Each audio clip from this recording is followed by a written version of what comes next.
welcome to Tracy Momi Reads. I am back again with another book review. And like I mentioned last month, I am going to be giving like bonus reviews, during the summer. So this is actually a bonus review because it's not a part of my regularly scheduled content, and it is on, Wednesday instead of Friday. So I just felt like there's no way I wasn't going to talk about this book no matter what I had scheduled. And the book that I'm going to be talking about today is King of Ashes by S.A. Cosby. King of Ashes. I read Razor Blade Tears earlier this year, and it still is going to go down as one of my favorite reads this year, okay? And that was my first book by S.A. Cosby, and after reading that, I was like, okay, well, tell me more, please. And I have Blacktop Wasteland, which I haven't gotten into yet, but when I saw this on the Book of the Month, I was like, oh, well, let me get that, free book, whatever, his latest release. And I was intrigued by the premise. So as you can see, I have a lot of thoughts about it. Okay, so let's get into it. Now, I want to tell you, going into this book, one of my least favorite, I don't even think this is a trope. I think it's just, or maybe it is at this point. Maybe it is.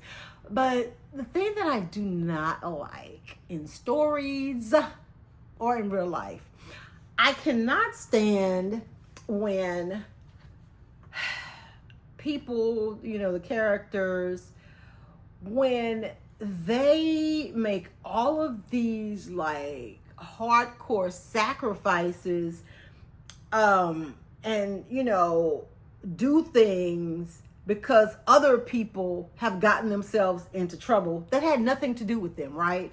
I cannot stand that, I think I read a book, I think it was in Friends with Secrets, like, this woman, she got involved in this seedy lifestyle because she was trying to help her sister get off drugs and send her to a rehab. That wasn't her responsibility. Her sister got on drugs on her own, and they were like only 2 years apart. And this story kind of started off in that vein, I'm jumping ahead. Let me tell you what it's about, basically, okay? And I'm going to the blurb here.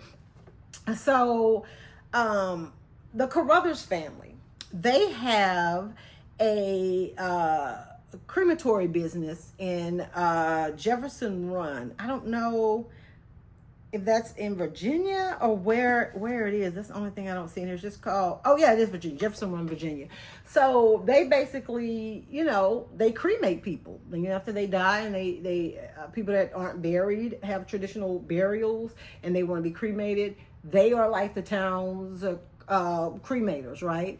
So Roman, who is the eldest son, is three siblings. Roman, then he has a sister named Nevaeh, and then a younger brother named Dante.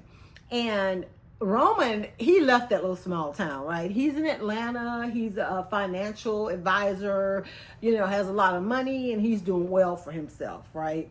So he gets a call that his dad has been in an accident and that he's in a coma. So he goes back home, of course, as one would, to check on his dad and, find out what happened and assess the seriousness of the situation and everything. And that's when he learns that the reason his dad is in a coma is probably because somebody ran him off the road that his brother owes money to. Deep sigh. So of course, being the big brother that he is, Roman steps up and he's like gonna try to help get him out of it or whatever. And he owes some really bad dudes some money, and for them, it's like a lot of it isn't even about the money. Of course, they want their money plus interest, but it's about the reputation. Like, we can't be seen as somebody that went easy on somebody that didn't pay us back when they said they would and what they said they would. So it doesn't become an easy thing to just like pay these people off, right? Then Roman has to like kind of sacrifice himself and stay there for a little bit longer, and he offers up their business services to these thugs or whatever. As you could imagine, if they have a place where they cremate people, And these like hardcore guys may off some people, unalive some people, and they want to get rid of evidence. What do you think they're going to do? They're going to bring them to their, place of business. And like I said, initially I was just like, because Dante was the typical like youngest of the family, baby of the family that everybody had coddled. He barely helped with the business. Their sister, this woman, right? She was doing all the literally heavy work with her older father, like keeping the business running or whatever. And Dante was just like, he was the recipient of, like an allowance from that or getting money, but he was not pulling his weight. So right off the bat, I really did not like him. I just didn't, because I have such strong feelings about that. But then the story starts to unfold. And let me backtrack. And also because Dante was trying to take an easier way out. Instead of just going to help your family who was making money, you want to try to be your own person or own man or whatever, and you get involved with these thugs, right? But anyway, as the story went on, let me get my notes here so I don't like say too much or whatever. Dante ends up, when Roman goes, like I said, he was trying to pay those guys, and they're like, it's not about that, but you still gonna pay us, so we're gonna do this and this, that, and the third. He gets hurt, like physically hurt. His brother ends up getting physically hurt because they had to show them that they're serious about this. And throughout all of that, like, I felt like Dante still wasn't really pulling his weight the way that he needed to. Like, Roman was doing everything, and it's like, you're the reason we're in this shit to begin with. So I'm gonna need you to step up your game or whatever. What I liked about the story, I liked that there was this evolution of Roman, right? And initially, I felt like he was a character that, he had got himself, he had really pulled himself up, by his bootstraps and became his own man and had his own thing going on in Atlanta or whatever. And then he came back and had to deal with all this stuff and, it's not fair to him. But quickly, I started to learn or see that I think that this was a path Roman probably was destined for. I think that he wanted to be caught up in all of this shit because it's like he had something to prove to himself, or I don't know, but he was just too good at like getting entrenched in this criminal activity, in this criminal world. He even had contacts that came down to help him with some stuff. And it just made me wonder, is like, maybe this is who he was meant to be all along. So you can't really feel bad for someone who takes on this responsibility with such zeal and they have something to prove, because I think that was his whole thing. Like he probably left home to prove that he could make it without his family. Then, when he gets to Atlanta, he's going to prove that he could do this and that and everything. And these two brothers, Tranquil and Torrent, I think that's their names. Yeah, Tranquil and Torrent.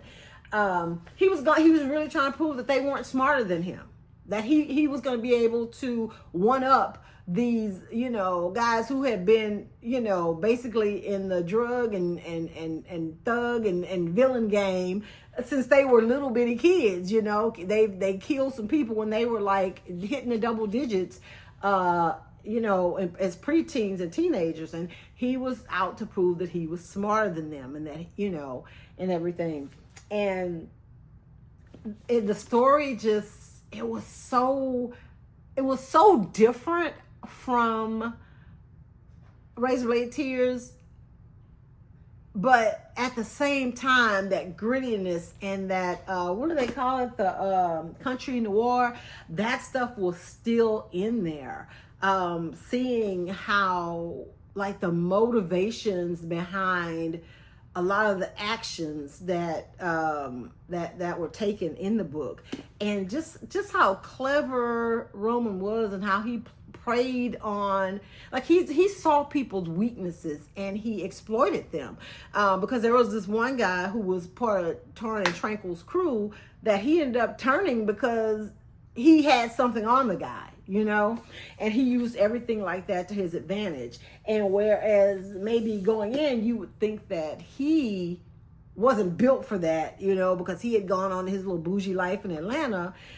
He was way more built for it than his brother Dante. Dante ended up doing something that added even more problems to their initial problem, and Roman stepped in and fixed it. And this whole time, they were keeping their sister out of it because they didn't want any of that to touch her.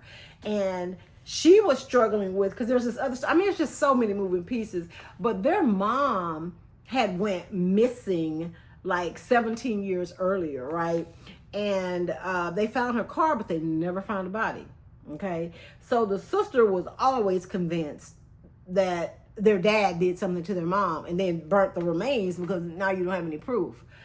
And so she was kind of on that side quest. She started digging into some old closed files and stuff, after this happened to her dad.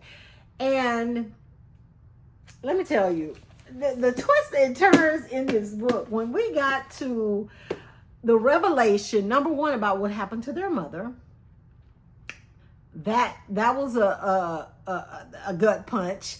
And then when we get to like the big finale, I guess, if you'd say, for all of the planning and plotting and scheming that Roman was doing to take down Tranquil and Torrance, when that whole thing happened, that was like, the whole time I was reading the book, I was like torn between, oh my God, and oh my God, just so many emotions. S.A. Cosby is such a wonderful storyteller. If nothing else, you're going to be turning these pages and he's going to give you stuff to be pondering and thinking about, okay? Some of the trigger warnings in the book, what's not a trigger warning? There is, Dante is basically a drug addict. So there's a lot of drug use. There is torture that at the hands of Tranquil and Torrance. That's pretty graphic.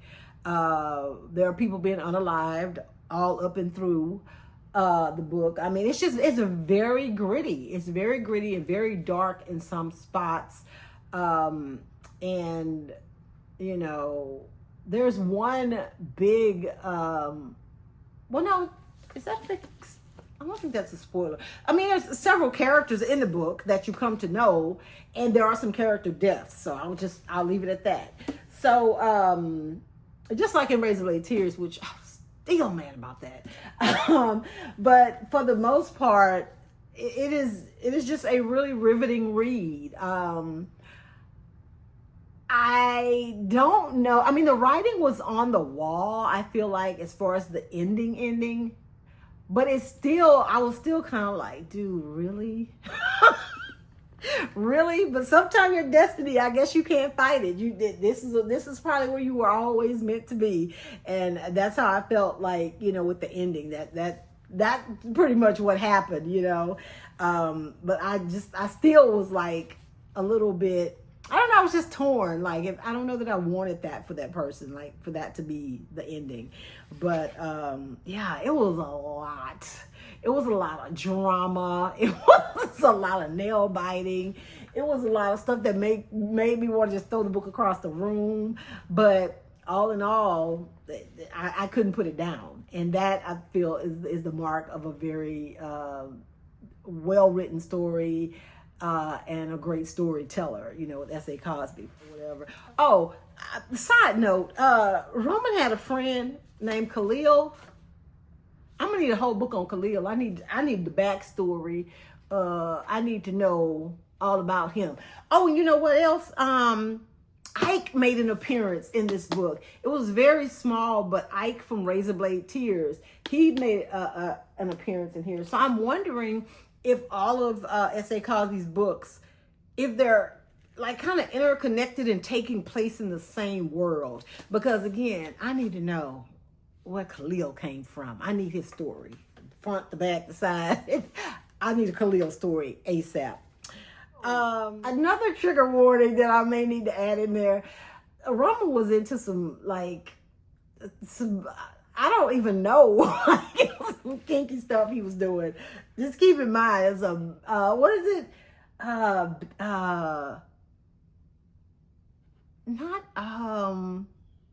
was it any bondage? Maybe it was just S&M. Maybe not BDSM, but S&M. It was yeah.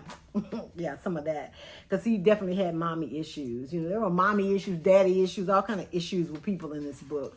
I think most of the flags that I have in here are like things that Dante was doing that was pissing me off. Like, I put, oh, he is so stupid. And like, this dumb MF. Okay, hello. Oh, this is all your fault. Like, that's what most of my notes say, because he just was, you know, and I get that he was an addict, but I'm gonna need you to sober up a little bit until we get through all of this, because his way of dealing and coping with everything that was going on, he would just keep going to get high and putting everything that Roman was trying to do to clean things up at risk, you know.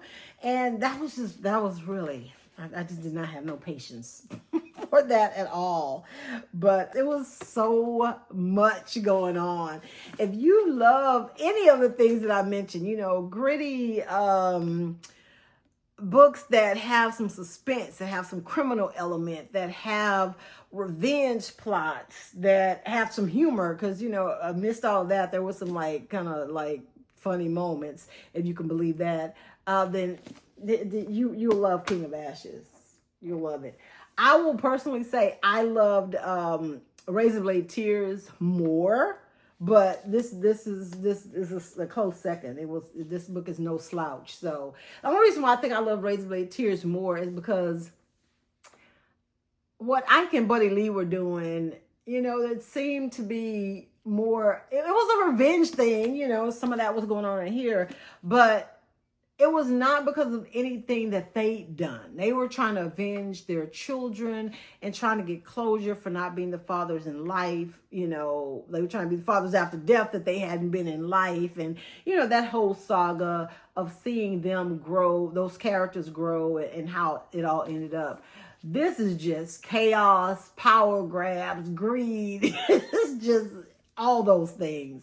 So anyway, if you have read King of Ashes, I would love to know your thoughts. Let me know in the comments, what did you think about the book? Was it off the rails, or was that just me? Thank you so much for watching. Make sure that you like this video. And if you have not already subscribed to my channel, go ahead and take the opportunity to do so now. I sincerely appreciate you for that, and everyone else that has already subscribed. You guys enjoy the rest of the week, and my next video is coming out on Friday. Bye.